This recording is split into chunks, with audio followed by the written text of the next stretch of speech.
Kienu 18 il-ħadd ta' matul is-sena. U llum, it-tlet qari kollha jgħidulna li għandna niddistakkaw ruħna mill-ħwejjeġ ta' din id-dinja. Imma dan mhux għax id-dinja hija ħażina. Fl-ewwel qari mill-ktieb ta' Koħolet, l-awtur jgħid xi ħaġa li ġġalna niskantaw.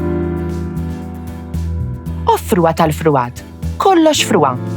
Il-kelma ludija l-fruwa tfisser vojt u nuqqas ta' skop.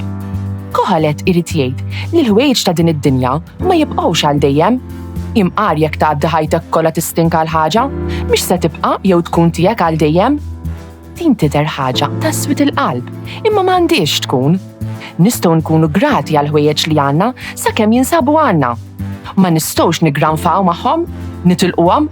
Wara kollox, dak li għandna mhuwiex dak li jiswa l-żjed li mħabba hi li tiswa. Fil-Vanġelu, wieħed raġel jitlob lil Ġesu jgħid lil ħuh biex jaqsam ġidu miegħu. Ġesu jwieġeb: Iftħu għajnejkom u ħarsu rwieħkom minn kull reba.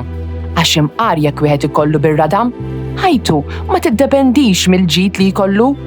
U jgħid li ħajjitna mhix dak li għandna, mhux jgħid li l-ġid u ħażin, imma r-reba jew li wieħed jiggranfa milli għandu mhijiex ħaġa tajba. Il-ferħ tagħna m'għandux ikun mibni fuq dak li għandna. Aħna ma ngħixux għall-oġġetti, imma għal Alla u dak li jagħtina l-paċi. Imbagħad Ġesu jirrakkonta parabola. Kien hemm raġel għani u li rnexxa fil-ħajja. Il-ħsad tiegħu kien hekk kbir li man kien jasaf l-imħażen tiegħu. Tant kellu li bena mħażen akbar biex ipoġġi fihom kull ma kellu. U kien ferħan li kellu tant maħżun għal snin ta' wara. Imma mbagħad ħabta u sabta huwa miet.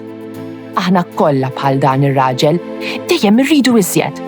Iżjed premijiet, iżjed ħwejjeġ, iżjed deżerta, iżjed flus.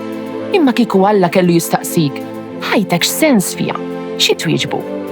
Ara mulej, kelli 16 karozza lussuża, jew ara mulej, ħabbejt lilek u lill-familja tiegħi. Kont qalbi tajba u onest, għamilt kull ma stajt.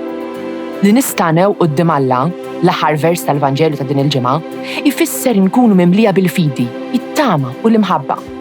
Fit-tieni qari, Pawlu jikteb jekk intom irxu xtajtu ma' Kristu, fitxu l-ħwejjeġ tas-sema fejn Kristu qiegħed fuq il-lemin ta' Alla. Aħsbu fil-ħwejjeġ tas-sema, mhux f'dawk tal-art. Il-ħwejjeġ tas-sema huma l-ħwejjeġ eterni bħall-imħabba u l-verità. Fil-ġenna mhux se jkollna oġġetti, ikollna l-imħabba, dik l-imħabba li wrejna hawn fid-dinja u ħafna iżjed. This Maltese translation was produced in collaboration with the Church in Gozo. Don't forget to like, subscribe, and support this channel on Patreon using the link in the description. Thanks for watching!